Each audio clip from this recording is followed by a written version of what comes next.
For all the latest updates, subscribe to News9. The disengagement process between armies of India and China at friction points, hot springs and Gogra began on Monday and is expected to be completed at both locations in the next few days. The Chinese army had started dismantling its structures since yesterday. Both sides will disengage and move back by 1 to 1.5 km from the friction points. Pakistan violated ceasefire in Balakot and Mehendar sector of Poonch district at about 2 in the wee hours of this morning. Indian Army retaliated and the firing stopped at about 2:45 am. Even as Maharashtra continues to remain the worst affected in terms of COVID tally in the country, Dharavi, the densely populated slum in Mumbai, reported just one fresh case of novel coronavirus on Tuesday for the first time in 3 months. The last time Dharavi had recorded a single new coronavirus case was on April 5th. A ventilator-equipped hospital will be set up at the residence of Chief Minister Nitish Kumar in view of the ongoing COVID-19 pandemic.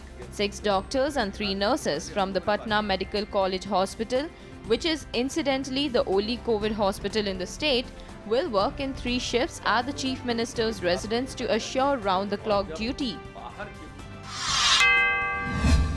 Central Board of Secondary Education (CBSE) has finally released the revised syllabus for classes 9 to 12 for the academic year 2020-2021.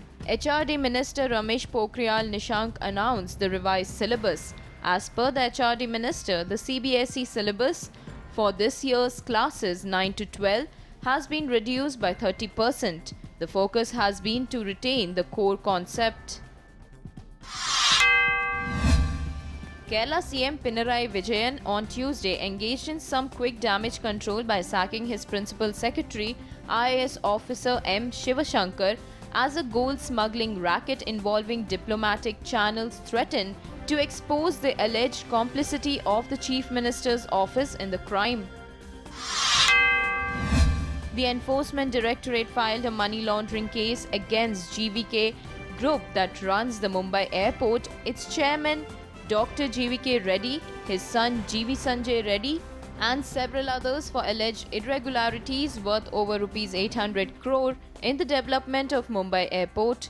ED's probe under Prevention of Money Laundering Act is based on a CBI FIR registered on June 27, in which 13 people were named, including Reddy and his son Sanjay Reddy.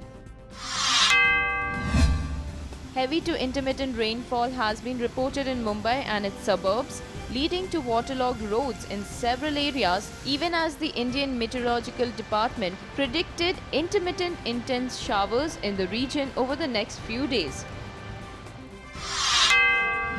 Advisor to Lieutenant Governor Basir Ahmed Khan announced that the gardens parks throughout the Union Territory of Jammu and Kashmir would be thrown open for general public from today. The announcement was made amid the gradual unlocking process of the COVID-19 pandemic across the nation.